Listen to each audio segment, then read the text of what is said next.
En Maratón Radio, Runner's World. Saludamos al jefe del área de medicina deportiva de la revista Runner's World, el doctor Hernán Silván. ¿Qué tal? Muy buenas. Hola, buenos días. Bueno, y queremos hablar de algo que seguro que está en la cabeza de muchísimos oyentes, de cómo nos tenemos que preparar, de cómo nos preparamos para el invierno. Pues el invierno tiene, como todos sabemos, el principal condicionante en la temperatura. Baja la temperatura y el frío no es muy amigo del músculo. El músculo es muy sensible al frío. Entonces tenemos que ir pensando en calentar bien ese músculo antes de salir a correr. El calentamiento siempre es importante, pero en invierno más. Ese es el principal problema. Luego hay otros cambios, ¿no? Nuestro cuerpo, en definitiva, está de forma distinta. Siempre hablamos, cuando llega el calor, pues de la importancia de la hidratación. Obviamente, por motivos lógicos, se suda mucho más, la temperatura es más alta. Hablamos de que suben nuestras pulsaciones y hay que tener cuidado de que baja el rendimiento a idénticas pulsaciones. Bueno, pues en invierno supongo que todo eso lo recuperamos y volvemos a otro ritmo. Quizá tenemos mayor potencialidad en nuestro cuerpo, ¿o no? Sí, se dice siempre que la temperatura ideal para correr debe rondar en torno a los 10-12 grados. Entonces, estas temperaturas solo las encontramos ahora. Entre el otoño y el invierno podemos trabajar a pulsaciones muy adecuadas, por un lado, y por otro, la temperatura hace que no tengamos que sufrir tanto con la sudoración. Es decir, no tenemos que hacer tanto trabajo de termorregulación porque la temperatura ambiente es buenísima para correr. La única cuestión es que tenemos también que tener un cierto cuidado cuando sudamos al final de entrenar para no quedarnos fríos. Ahí, los riesgos del invierno tienen que ver con esa temperatura, con ese músculo, y vamos a ir con cada uno de ellos y cómo lo paliamos, con ese músculo que está frío, y obviamente es importante el calentamiento, y luego con la llegada de resfriados, etcétera, ¿no? Sudamos, quizá nos hemos abrigado mucho porque hemos empezado a correr y teníamos frío, después, no sé, ese tipo de cosas.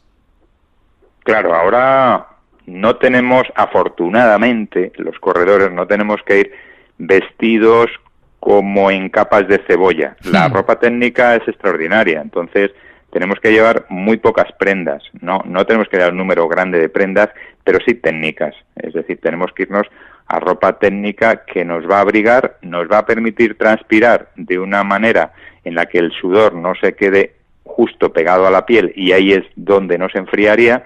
Y luego otra cosa curiosa, y es que las marcas también han evolucionado, como sabemos, en el calzado, y hay muchos modelos que son el mismo modelo de zapatilla con Gore-Tex. Es decir, el mismo modelo de zapatilla lo tiene ya con una pequeña cubierta interna que evita que se enfríen los pies. Es decir, cuando se mojan, ¿no? Por ejemplo, cuando llueve, los charcos, el barro, al final queda esa humedad en los pies, y este tipo de zapatilla pues evita que enfríes por ahí. Hay que tener en cuenta que muchos de los resfriados vienen por los pies. Y para esta historia del músculo frío, hemos de ser conscientes, a lo mejor no lo notamos, ¿no? Cuando empezamos a entrenar, pero hemos de ser conscientes de que el músculo frío pues tiene mayor riesgo de lesión, y por tanto el calentamiento, como decía al principio, cobra una importancia vital, ¿no?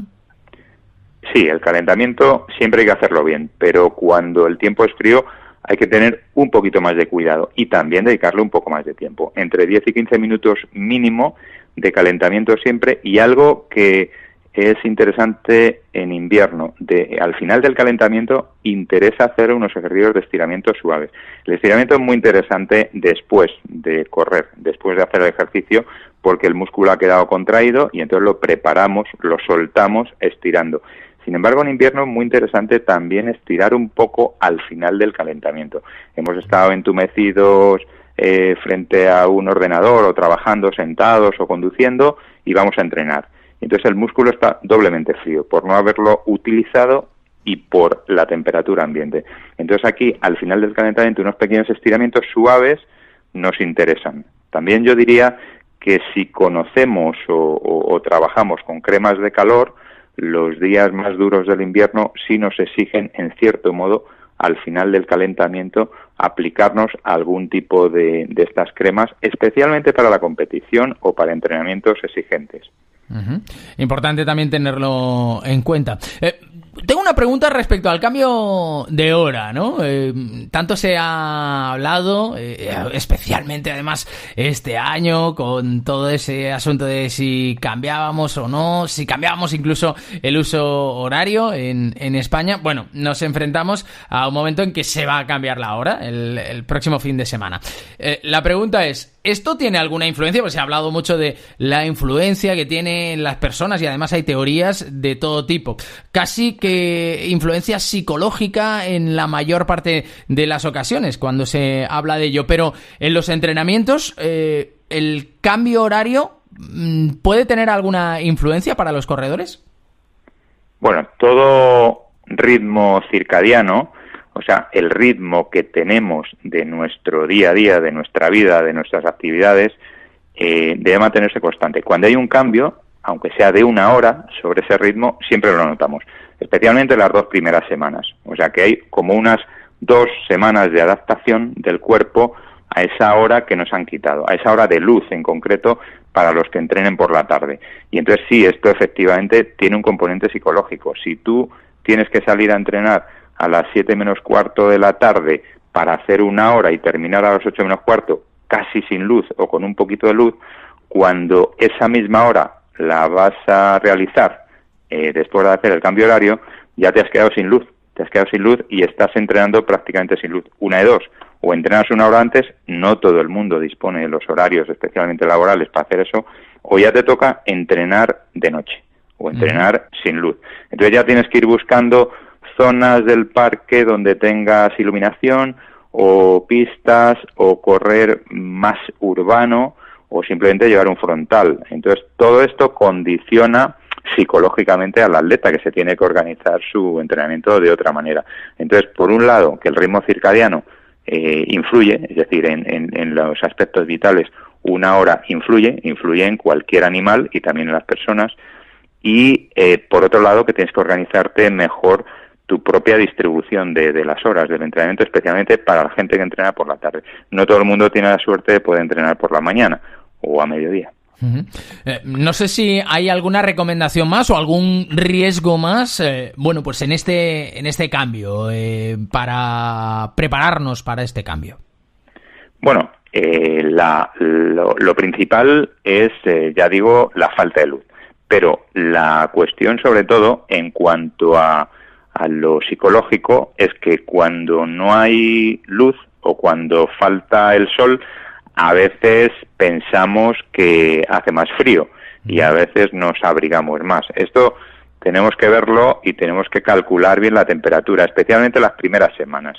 Y no siempre tenemos que ir muy abrigados porque la sudoración va a ser máxima.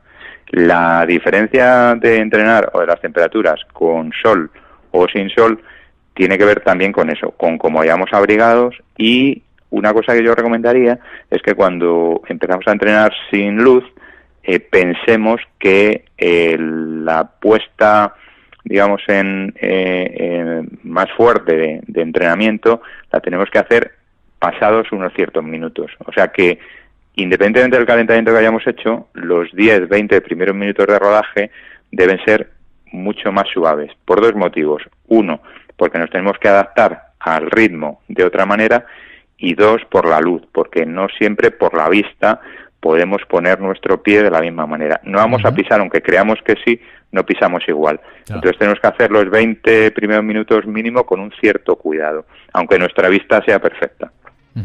Pues importante también tenerlo en cuenta, por supuesto que sí. Doctor Silván, muchísimas gracias por estar en Maratón Radio, como siempre. Muy agradecido a vosotros también por contar conmigo.